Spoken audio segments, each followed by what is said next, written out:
Assalamualaikum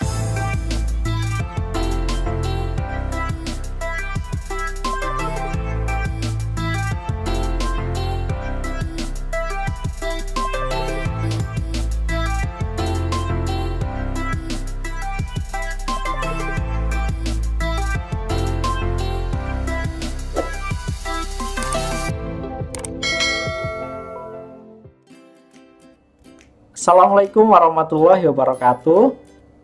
Hai anak-anakku semuanya, apa kabarnya hari ini? Alhamdulillah luar biasa, tetap semangat, Allahu Akbar. Baik, berjumpa lagi ya dengan Pak Reski di pelajaran Pendidikan Pancasila dan Kewarganegaraan.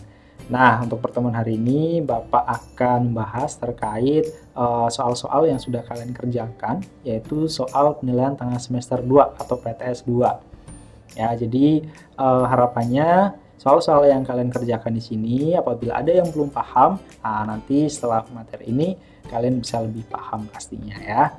Oke, tapi sebelumnya Bapak ada beberapa hal yang ingin Bapak sampaikan. Yang pertama, nggak kerasa ya waktu berjalan dengan cepat ya. Kalian sudah memasuki di semester genap, kalian sudah melaksanakan kegiatan PTS 2. Nah, kemudian untuk khususnya di pelajaran PPKN sendiri, untuk pertemuan-pertemuan selanjutnya nanti kita akan lebih banyak untuk membahas soal-soal latihan seperti itu. Ya, untuk persiapan kalian menuju ujian sekolah ya. Baik, langsung saja ya Bapak akan sampaikan untuk pertemuan hari ini, yaitu pembahasan soal PTS 2 kemarin. Oke, langsung saja kita simak ya dari nomor pertama. Oke, yang pertama ya soalnya, segala sesuatu yang harus dilakukan menurut aturan yang berlaku disebut titik-titik. Nah, di sini ada opsinya, yang A ada hak, yang B ada kewajiban, kemudian yang C ada tanggung jawab, kemudian yang D adalah perintah. Nah, kira-kira jawaban kalian yang mana nih? Oke, tepat sekali. Jawabannya adalah yang B ya, kewajiban. Jadi segala sesuatu yang harus dilakukan menurut aturan yang berlaku disebut kewajiban. Nah, kan kita sudah banyak belajar ya materinya, ada kewajiban, kemudian ada hak, kemudian ada tanggung jawab ya. Nanti ada di soal-soal berikutnya ya. Oke, kita langsung saja ke soal nomor 2. Nah, di sini soal nomor 2, salah satu kewajiban siswa di sekolah adalah, kemudian di sini ada kata kecuali titik-titik. Nah, di sini kecuali berarti yang bukan ya. Nah, kalian harus jeli di sini ya.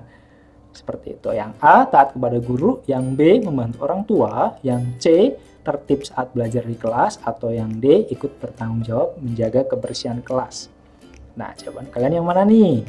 Oke, kita cek bareng-bareng jawabannya ya. Oke, di sini jawabannya adalah yang B ya, membantu orang tua. Karena di sini ada kecuali berarti yang bukan. Ya, kalau membantu orang tua di sini kategori kewajiban di lingkungan rumah atau keluarga ya, seperti itu. Kita lanjut ke nomor 3. Salah satu kewajiban siswa di rumah adalah titik-titik. Wah, ini gampang banget ya. Yang A, mengerjakan PR, yang kedua ikut serta kerja bakti membersihkan lingkungan. Yang C, ikut bersosialisasi di masyarakat, atau yang D, ikut serta menjaga ketertiban di sekolah. Oke, jawaban yang tepat adalah yang B, ikut serta parsiralat. Yang A ya, mengerjakan PR, karena di sini adalah kewajiban yang berada di rumah. Ya, kalau ini di lingkungan berarti di lingkungan masyarakat ya. Salah satu kewajiban kalian di rumah adalah mengerjakan PR. Jawabannya adalah yang A.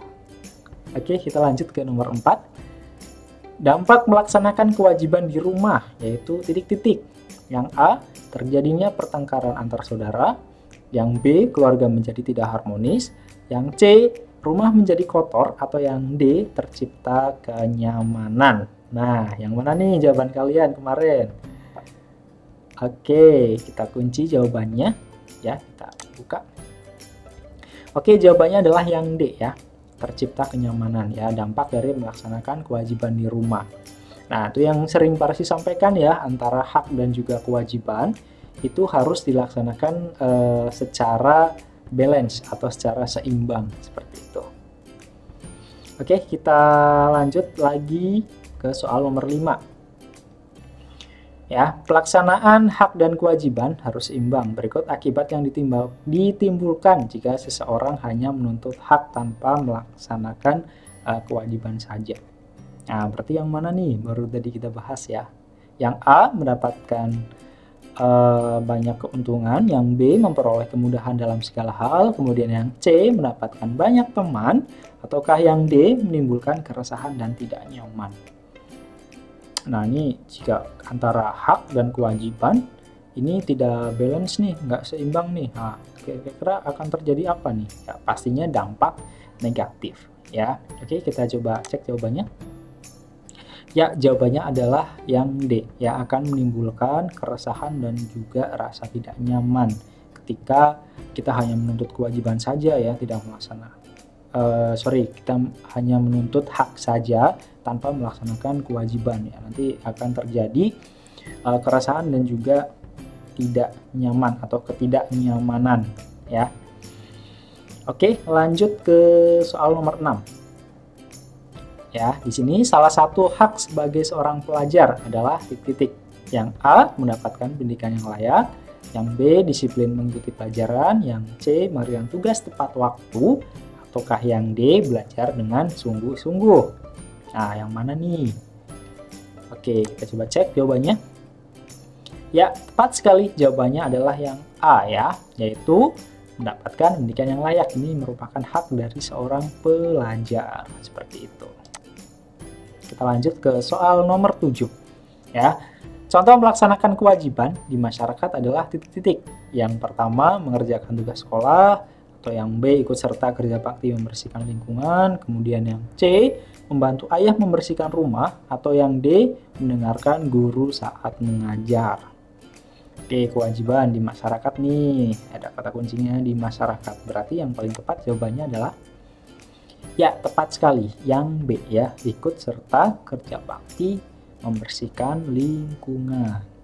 Oke, kita lanjut ke nomor 8 ya.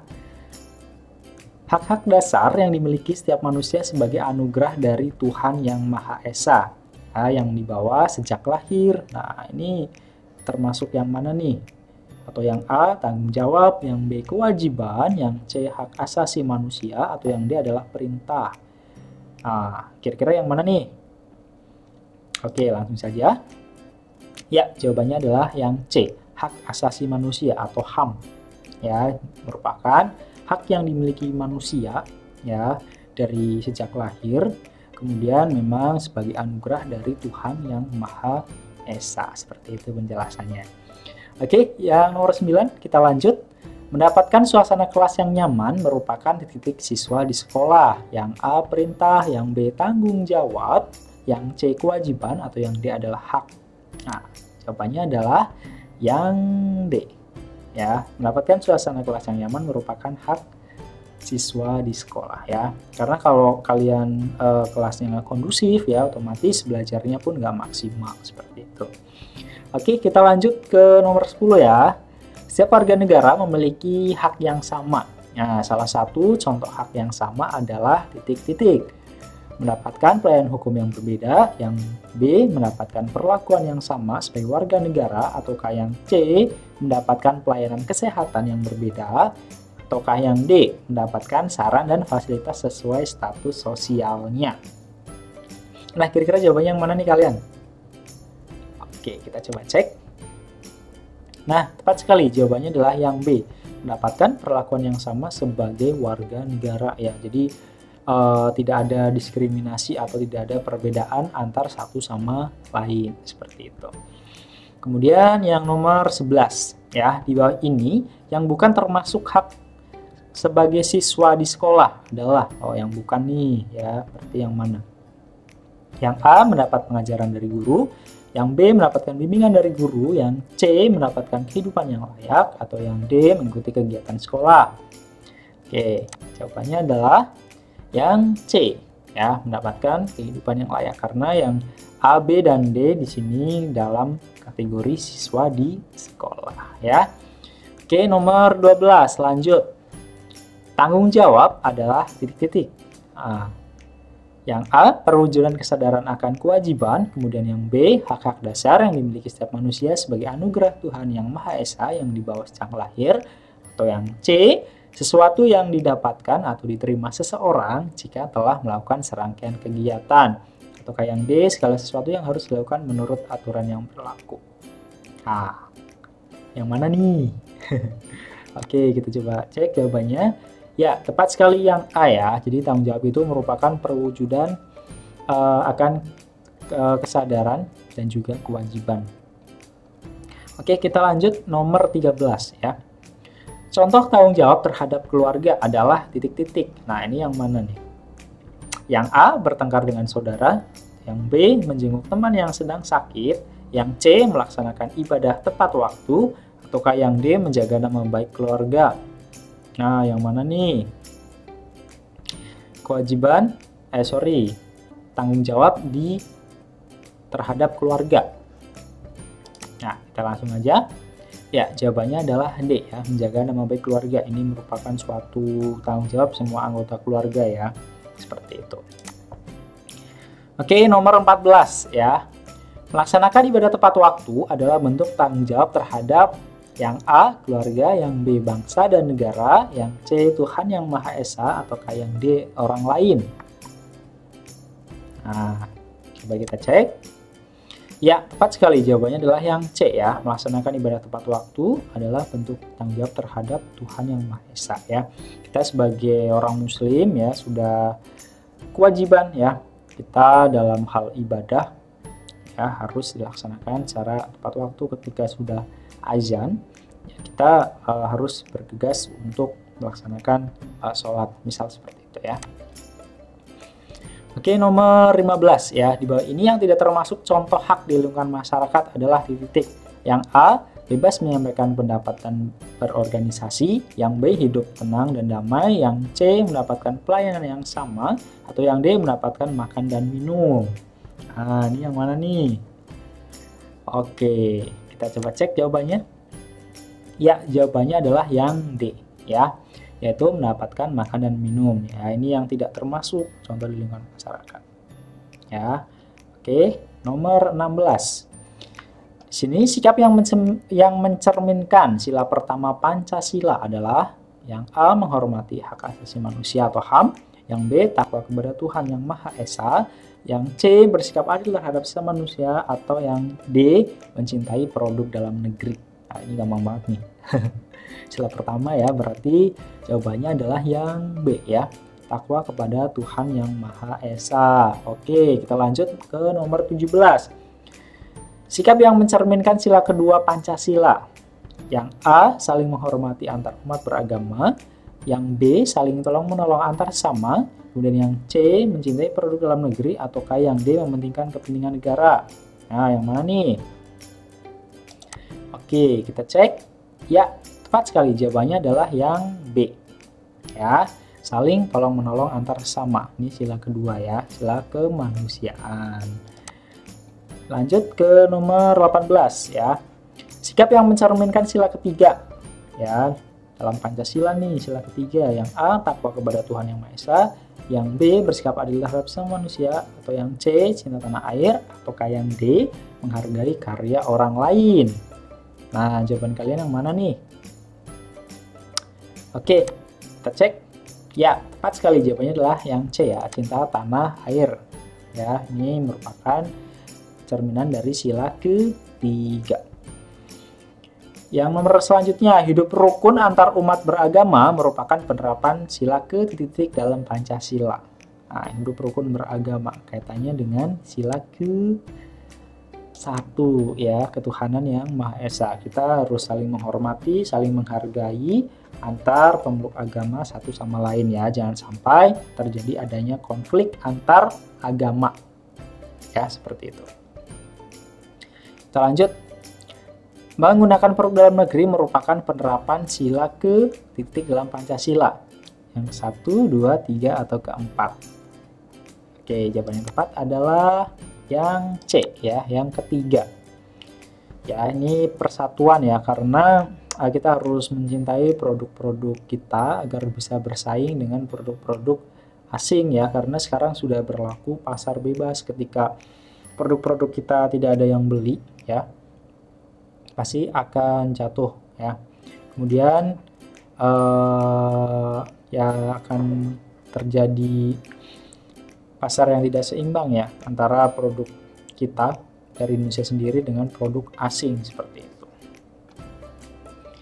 Makanya kita dukung produk-produk dalam negeri atau produk-produk yang bisa ya kita beli seperti itu.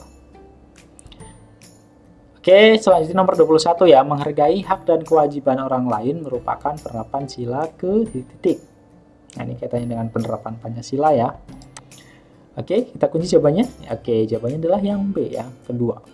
Menghargai hak dan kewajiban orang lain ya, terkait dengan sila kemanusiaan. Oke, kita lanjut ke nomor 22 ya. Seorang pemimpin harus mengambil keputusan berdasarkan kesepakatan titik-titik. Seorang diri atau kedua belah pihak, kemudian yang C ada keputusan bersama, atau yang D keadilan. Nah, seorang pemimpin nih.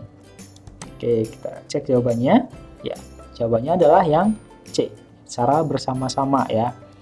Jadi harus dimusyawarahkan ya, dirembuk bareng-bareng seperti itu. Jadi tidak boleh disepakati oleh seorang pemimpin saja secara sendiri atau hanya kedua belah pihak saja ya, namun harus bersama ya. Nomor 23, sikap yang mencerminkan sila keempat Pancasila. Nah, yang A, takwa kepada Tuhan Yang Maha Esa. Yang B, bersikap adil terhadap sesama manusia. Kemudian yang C, mencintai produk dalam negeri. Ataukah yang D, menghargai hasil dari musyawarah. Oke, yang mana nih jawabannya? Oke, jawabannya adalah yang D ya, menghargai hasil musyawarah ya. Jadi musyawarah mufakat ya kalau di sila keempat itu. Lanjut ke nomor 24, bunyi sila ketiga Pancasila. Nah, ini gampang banget ya. Pasti jawabannya adalah yang B ya, Persatuan Indonesia. Kita lanjut, nomor 25, lambang sila keempat Pancasila. Yang A, bintang, yang B, pohon beringin, yang C, padi dan kapas, atau yang D, kepala banteng. Iya, tepat sekali ya, jawabannya adalah yang kepala banteng, itu melambangkan dari sila keempat. Kemudian nomor 26, sikap yang harus kalian lakukan jika tetangga yang berbeda agama. Sikap yang harus kalian lakukan jika ada tetangga yang berbeda agama, yaitu kalian harus bagaimana nih ketika ada tetangga kalian ya, nah itu di depan rumah kalian ya atau di samping rumah kalian yang berbeda agama. Nah, kalian harus punya sikap seperti apa nih, kayak gitu. Yang A, saling bertengkar, yang B, saling menghormati, yang C, saling mengejek, atau yang D, saling memusuhi. Yang mana nih?